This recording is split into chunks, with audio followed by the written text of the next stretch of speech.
Hi guys, today's video is about street photography, the art and the craft. Stay tuned for more.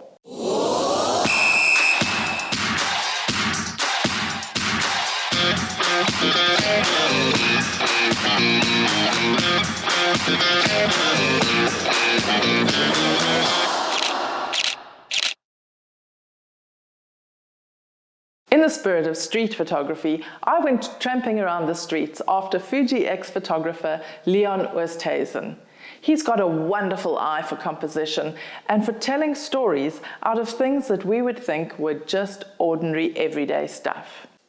The big allure of street photography for me is the ability to firstly just get out from behind my computer screen and get some vitamin D. It's a great idea to get out and get fresh air and see my city and see the spaces where other people move around. Street photography is one of those things that's not as scripted. People have different styles of street photography. It's not a particular type of product photography, and I'm obviously not shooting for a client. So the expectations are only my own, and if I keep those limited, I don't come with a pre-scripted idea of what it is that I want to capture. I rather play the role of the fly against the wall and observe and capture what I find interesting and play compositional games. And sometimes there'll be themes that develop as the day goes on. It's playtime. That's what makes street photography so much fun. Okay, so the way that I set up my camera for shooting in black and white is by using the film simulations that we've got native inside the Fujifilm cameras. The one that I prefer using is Acros with yellow or with the red filter simulation built right in. That means that in the electronic viewfinder, when I look through, I see exactly the effect that I'm going to be saving my JPEGs as, and if I need to, I can edit the RAWs later on. What are your preferred settings? I typically shoot at f5.6 or f8. Any wider than that, it becomes a bit tricky to focus. Unless you're in low light, you can get away maybe with f2.8 to f4. But I never close down more than f8. I'd rather change my ISO, my shutter speed to accommodate that. What is really cool is when you have a camera with a flip-out screen, you can have a lower angle of view. That means that I'm looking down at my camera. I'm able to see exactly in live view what exactly my image is. I can frame it up. And if there are people in the shot, it means that I don't have to make eye contact with them. One of the other settings you can play with if you're not setting up your camera with ISO and aperture is with shutter speed, and that allows for some motion if you go on the slow side. I quite enjoy shooting at a 15th of a second, and I also have photo walks from time to time where we shoot exclusively at a 15th of a second. That makes for a bit more liveliness in the image, where you have some people or dogs or bicycles or something moving through, even cars, and you can pan. So there's an extra part of a way that you can tell story that you can build into your image. For street photography, I find a mid-range zoom is quite cool, what some people would like to call a kit lens. This on the Fujifilm is an 18 to 55, and you'll see that it's a small enough lens. If I take the lens lid off, it's even smaller. It's well built, it's got great optics, and it has a stabilizer for when I'm shooting in slightly lower light conditions, so that's helpful. But what's even better is that I don't have to switch lenses and miss moments. I could just be an unobtrusive photographer with a small lens. The filters that I use, I don't try and be too extreme with the filters. It's mainly to wrangle the light. The ones that I prefer to use are the Nisi screw-on ones for street photography.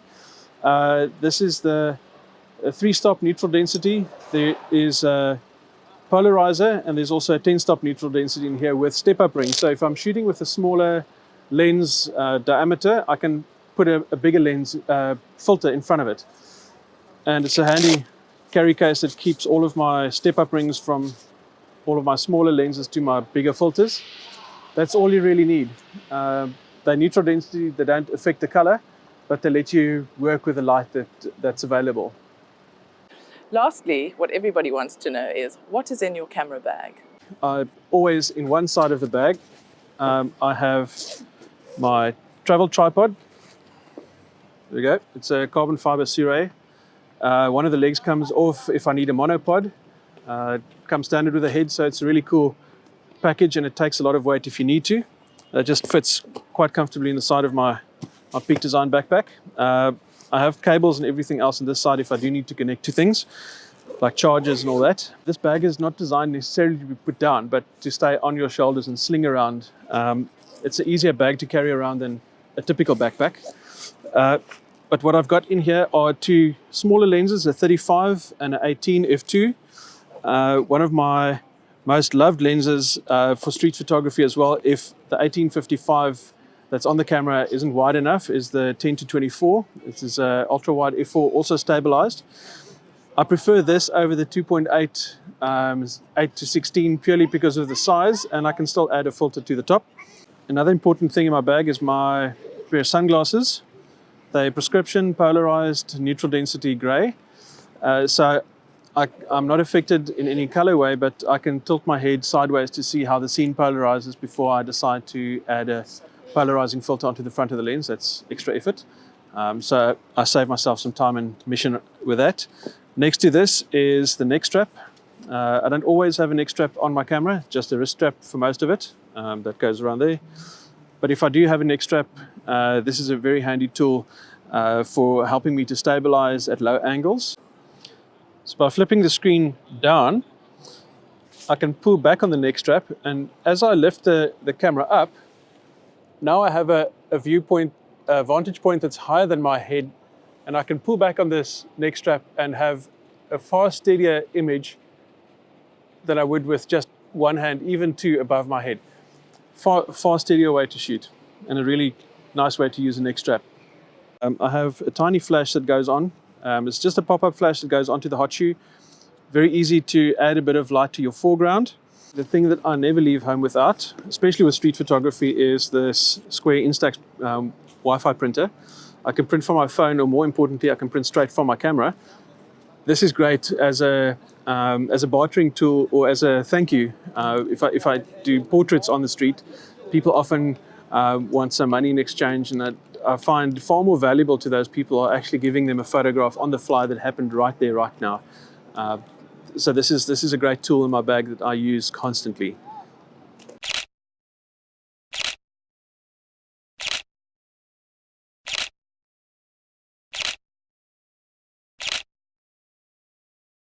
I hope this video has inspired you to get out there and take more photographs of the things that you see in the streets. Remember, F8 and be there.